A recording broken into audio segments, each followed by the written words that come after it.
un psaume très profond. Mais le psaume parle de beaucoup de choses. Le psaume parle du repos dans le vert pâturage. Le psaume parle de la direction de Dieu vers des eaux paisibles. Le psaume parle de Dieu qui restaure l'âme de David. Mais avant qu'il ne soit conduit vers des eaux paisibles, avant que le Seigneur dirige ses pas, le fasse reposer dans le vert pâturage, avant que l'Éternel ne restaure son âme, avant que l'Éternel dresse une table contre lui et ses adversaires, il a dit au premier verset, l'Éternel est mon berger et je ne manquerai de rien. Amen. Ça veut dire qu'avant même que nous ne puissions être à l'aise dans la vie chrétienne, avant que nous n'ayons le repos de notre âme, avant que nous ne puissions aller vers des eaux paisibles, avant que nous puissions avoir la restauration, nous devons avoir Jéhovah Jireh dans notre vie. Parce que lorsque Jéhovah Jireh rentre dans la vie d'une personne, ce sont les manifestations de Jéhovah Jireh qui sont les manifestations de Jéhovah Jireh opèrent dans la suite des temps.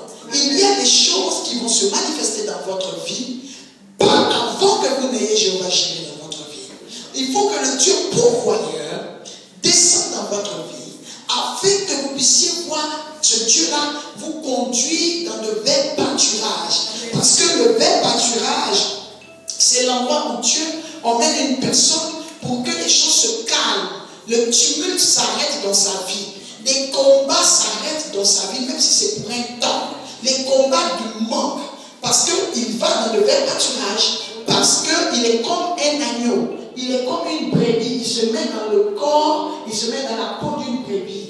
Donc, en tant que brebis, il dit que l'Éternel est son berger. Alors, en tant que brebis de l'Éternel, brebis du Seigneur, il dit que l'Éternel l'emmène dans le vert pâturage. Tu vas te dire, mais humainement, je ne mange pas d'herbe. Donc, être dans le vert pâturage, c'est pas important pour moi. Non. En tant que brebis, Dieu va te conduire dans le vert pâturage pour que tu consommes ce qu'il faut. Parce que Jésus a dit dans la prière dominicale, donne-nous notre pain quotidien. Lorsque l'Éternel t'envoie dans le vert pâturage, en tant que brebis, il t'envoie dans le vert pâturage pour que tu puisses avoir le pain quotidien.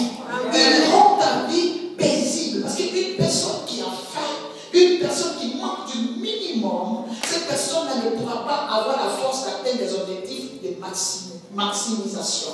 Est-ce que vous comprenez? Donc, il faut que tu aies des choses minimales pour pouvoir évoluer, pour pouvoir tenir jusqu'à ce que les grandes promesses s'accomplissent.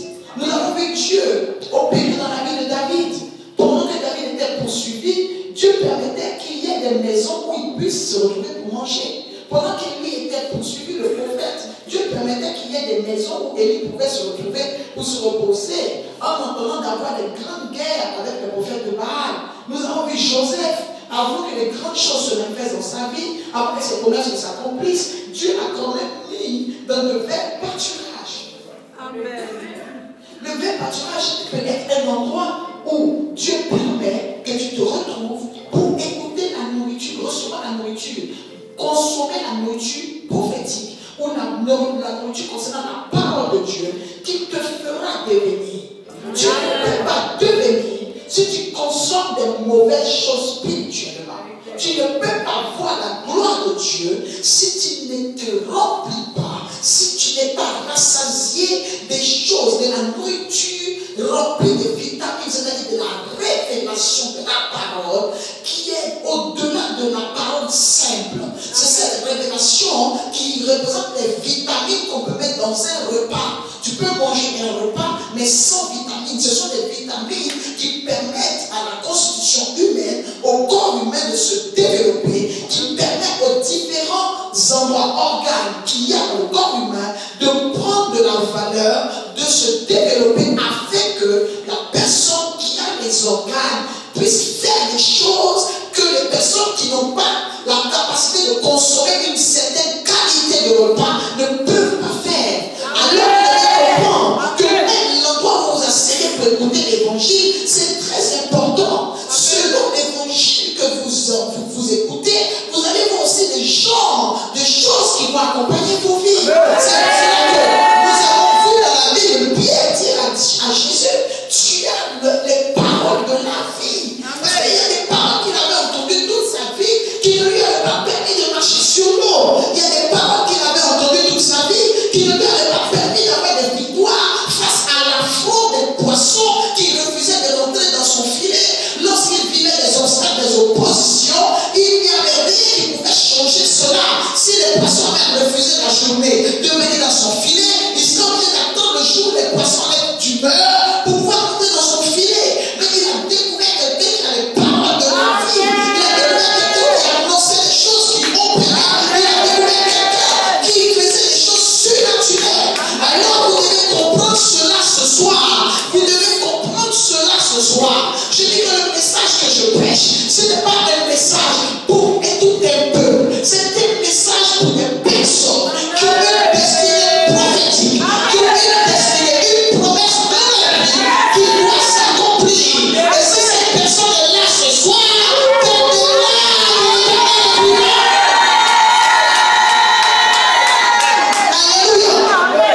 L'Éternel est mon berger, je ne manquerai de rien. Lorsque tu es un berger, il prend soin de toi.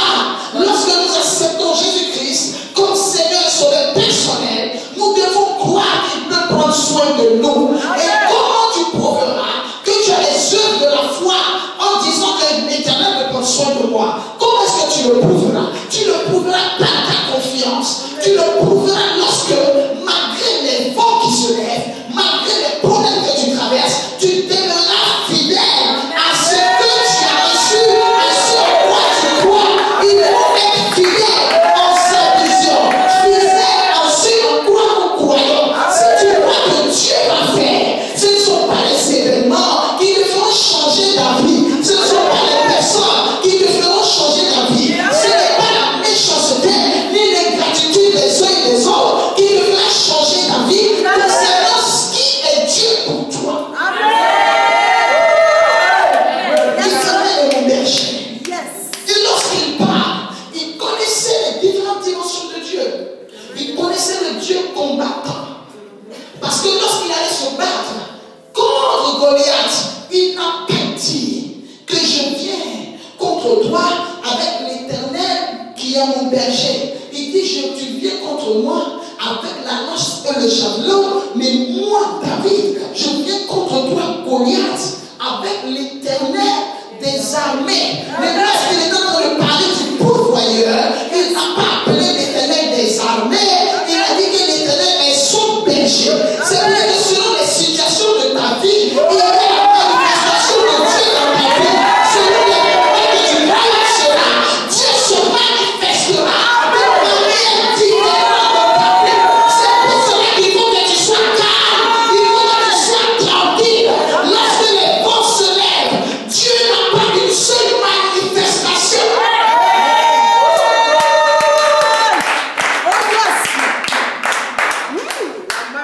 Il dit à Goliath, je viens contre toi avec l'Éternel des armées. Mais lorsqu'on parle du Dieu qui pourvoit, il dit, l'Éternel est mon berger. L'Éternel est mon père. L'Éternel est mon protecteur. Je dis à quelqu'un ce soir, l'Éternel protège vraiment. L'Éternel protège vraiment. L'Éternel bénit vraiment. L'Éternel prend le pauvre, il prend l'indigent, il le retire du fumier, il le nettoie, il l'astique, il le restaure, il le renouvelle, il l'équipe, il le soigne, il le console et il oriente sa vie. Il l'établit au milieu des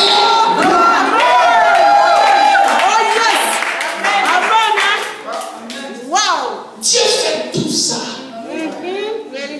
Lorsque tu es Dieu pourvoyeur dans ta vie, même si les hommes refusent de te donner, même si les gens refusent de te donner, même si les gens méditent de te faire du mal, Jéhovah Jireh, le bon berger, je ne te parle pas de n'importe quel berger. Il y a des bergers et des bergers. Il y a des mauvais bergers. Il y a des bergers simples et il y a le bon berger. Je dis à quelqu'un ce soir, tu es dans la bonne bergerie. Jésus-Christ, c'est le bon berger. Jésus-Christ, ce n'est pas un loup.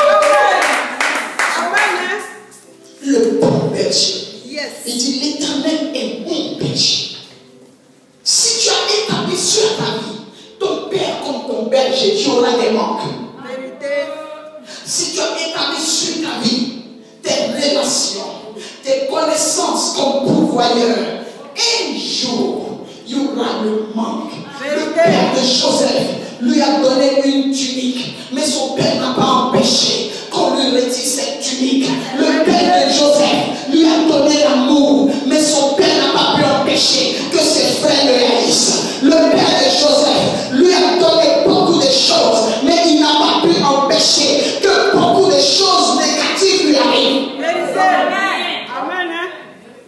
Mais le bon berger, il connaît le poison et il a l'antidote du poison.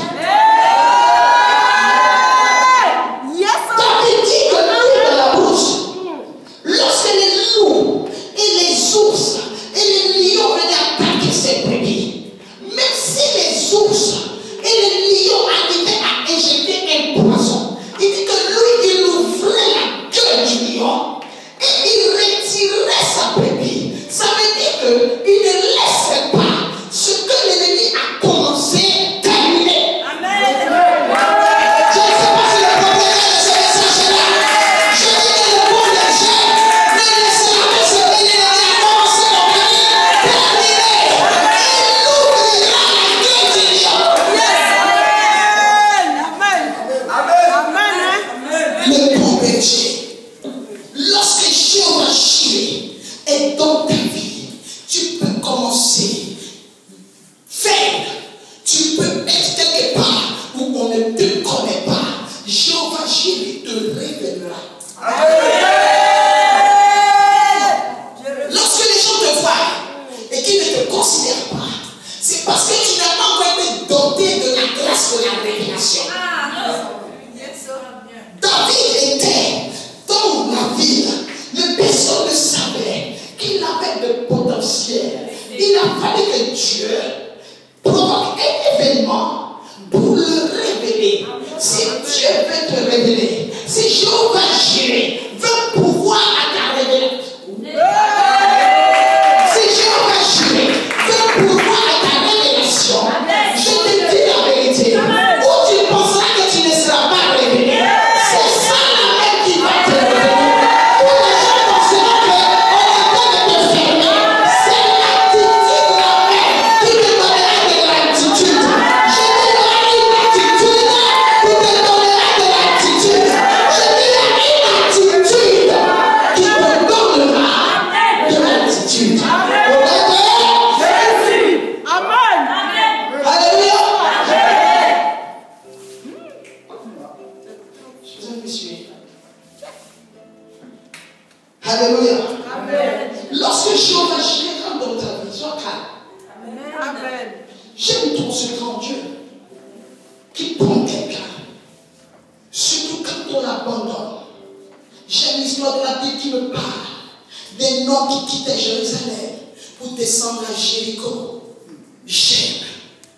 Et la Bible dit que cet homme quittant Jérusalem pour descendre à Jéricho s'est retrouvé abandonné par les gens, devenu juge sur sa vie. Lorsque tu quittes Jérusalem pour Jéricho, si Dieu a décidé que tu ne retournes plus à Jérusalem, il te tue. Si Dieu ne te tue pas, et il ne permet pas que les brigands qui t'attaquent te tuent, c'est que tu retourneras à Jérusalem. Je ne sais pas si le problème est ce soir. La Bible dit que pendant que les hommes pensaient que cet homme-là, il ne rentrerait plus à Jérusalem, la Bible dit qu'il le laissait à demi-mort. Lorsqu'on parle de Jéhovah Jireh, le dispensateur des biens célestes qu'on terrestre, dans les biens célestes, il y a la vie. Amen. Les gens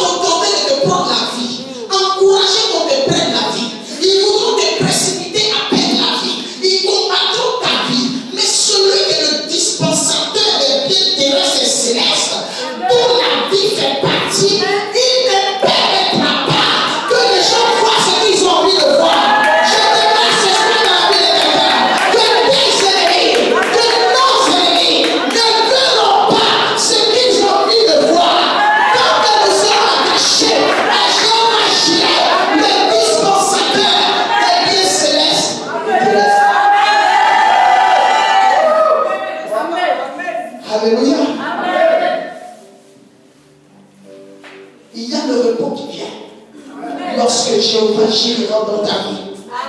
David dit dans le verset 1 de Psaume 23, Éternel mon berger, je ne manquerai de rien. Mais juste après, il dit me faire reposer dans de belles pâturages. Je vais dire à quelqu'un ce soir, les hommes peuvent te fermer leur pâturage. Les hommes peuvent refuser que tu te reposes. La sorcellerie aujourd'hui se bat contre ton repos. La sorcellerie veut t'emmener à être toujours dans les pleurs, à être dans les lamentations, à être dans les soucis. La sorcellerie a un but. Les forces des ténèbres ont un but.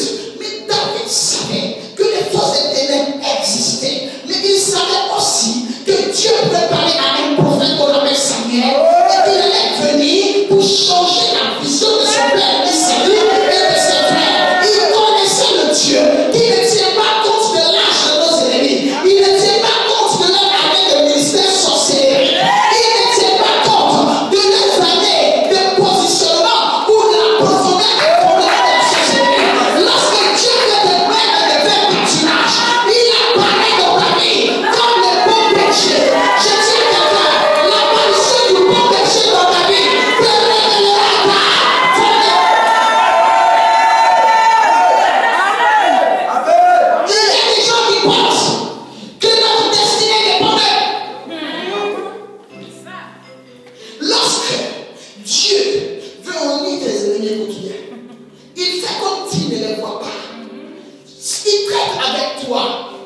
C'est pour ça qu'il faut comprendre quand les gens ne comprennent pas, quand tu leur dis que tu es un Dieu. Parce que Dieu ne se révélera jamais à eux. S'ils ne comprennent pas, ils ne peuvent pas. Il a fallu que Dieu opère dans la vie de Belshazzar, qu'il opère dans la vie de Shadrach, Meshach et Abednego. Dieu n'a pas opéré dans la vie de Nebuchadnezzar. Dieu traite avec ceux qui l'intéressent. Il a opéré dans la vie de Daniel. Et c'est Nebuchadnezzar lui-même qui a dit ton Dieu est grand. Dieu n'est pas dit je suis grand. Dieu s'occupe de celui qui a l'alliance. Dieu s'occupe de celui qui l'appartient. Dieu s'occupe de sa brebis. Je déclare ce soir qu'une notion de protecteur.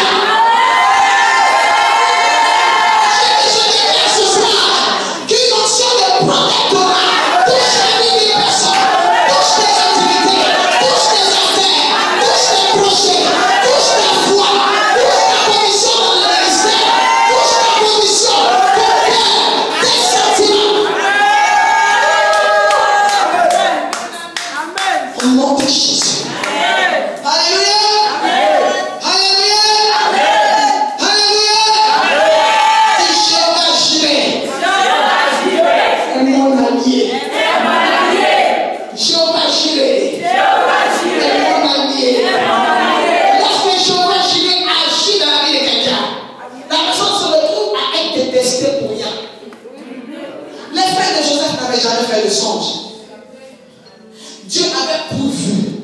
Jéhovah Jireh est le Dieu qui donne ce qu'il ne donne pas à tout le monde. Lorsqu'il veut mettre quelqu'un à part, il commence à faire des choses dans la vie de cette personne afin que la personne des fois ne se rende pas compte de ce que Dieu lui a donné, mais que ce soit ceux qui sont en face qui ne l'ont pas. Oh! Ce sont ceux qui sont en face qui ne l'ont pas, qui commencent à confiner à la personne qui l'a quelque chose qui est là.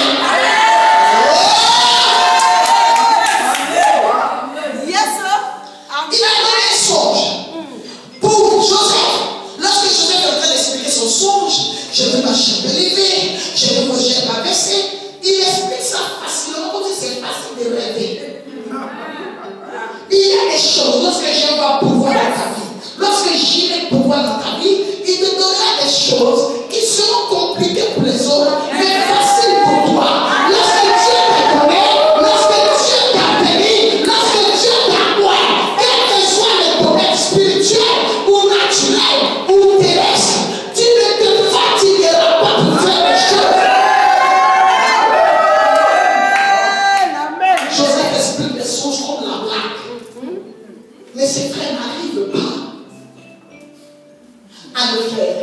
Et lorsque les gens ne pourront pas expliquer, ils ne pourront pas faire, ils ne pourront pas décortiquer, ils ne qui arrivent, ils te diront que c'est faux. Je dis à quelqu'un, lorsque Dieu donne à une personne, il ne demande pas l'interprétation, ni le oui ou le non de ceux qui sont à côté. Ne te détourne pas de la chose de Dieu. Ne fous pas au pied ce qui est ton don. Parce que c'est ton don qui te distinguera. C'est ton don qui te mettra à part. C'est ton don qui te qualifiera. C'est ton don qui t'imposera. Je ne sais pas si je parle. Je dis que le don de Dieu dans ta vie, ce don-là t'imposera. Que les gens ne veillent pas, qu'ils le croient ou pas, qu'ils soient d'accord ou pas, ils verront ton don est incontournable. Au nom de Jésus. Alléluia. Amen.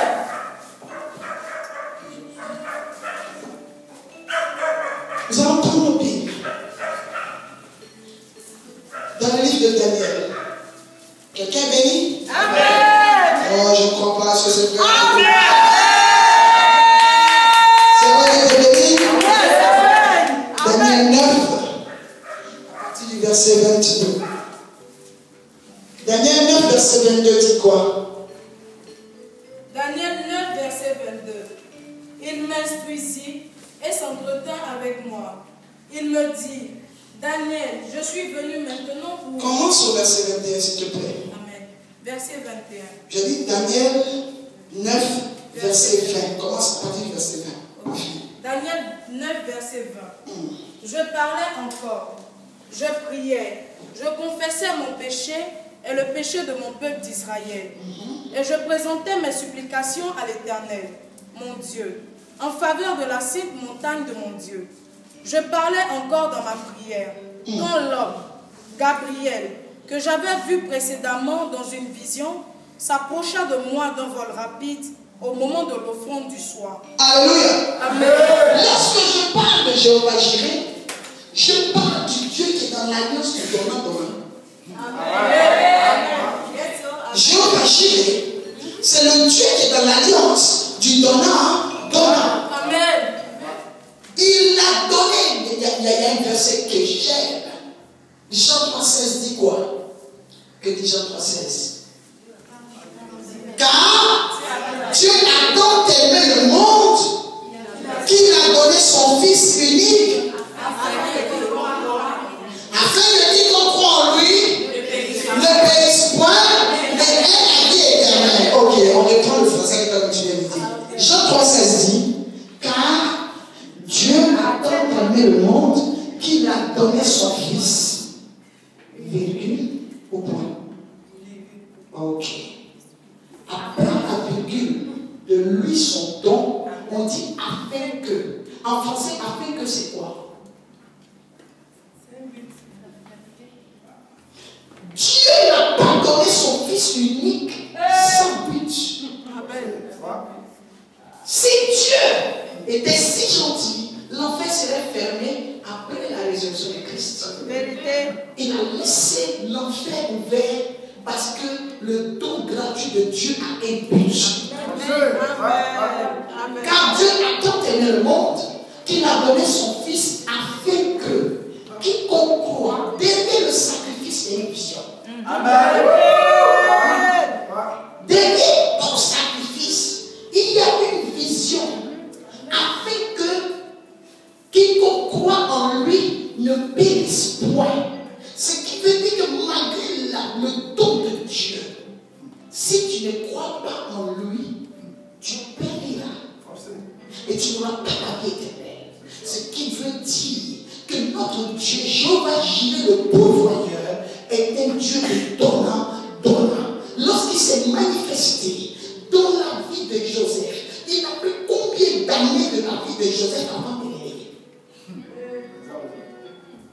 Lorsqu'il s'est manifesté dans la vie de David, il a pris combien d'années dans la vie de David avant de stabiliser son royaume, avant de lui donner un fils qui s'asseyra sur le trône, qu'il verra, qu'on ne combattra pas, qu'il partira seul à sa mort. Salomon, il a vécu combien d'années? Il a payé le prix combien d'années pour pouvoir voir cette grâce de ne plus avoir à faire le combat, mais avoir une parole dans ces vieux jours qui lui ont dit, il y aura toujours un de tes descendants sur ton trône. Il faut comprendre les choses. La vie dans laquelle nous sommes, ne nous disons pas que, parce que Jésus-Christ a payé le prix, nous n'avons plus rien à faire. Tu vas payer un prix à chaque niveau. Lorsque Dieu dit tu porteras ta croix, ce n'est pas la petite croix que tu portes ici que tu approches dans ta maison. Tu n'as rien compris de la parole de Dieu. Il dit tu porteras ta croix, c'est-à-dire que tu auras ton sacrifice à faire. Tu paieras le prix. Afin d'atteindre ton objectif. Afin que existe dans la vie de tout le monde. Je paye le prix afin de ne pas mourir en enfer. Je paye le prix afin de voir la gloire de Dieu. Je paye le prix afin que je donne à l'église, afin que j'aime Dieu, afin que je fais ci, afin que. Amen. Abraham avait une promesse, être père de la foi. Mais il n'a pas été père de la foi comme ça. Il a été père de la foi en payant un prix où Dieu s'est mis à l'écart pour voir, où il n'y avait pas de soutien. Le jour où Abraham est en train de prendre son fils, monter à Morisha, personne ne pouvait l'aider. La dernière décision lui revenait et la décision sur laquelle il dépendait de sa réaction.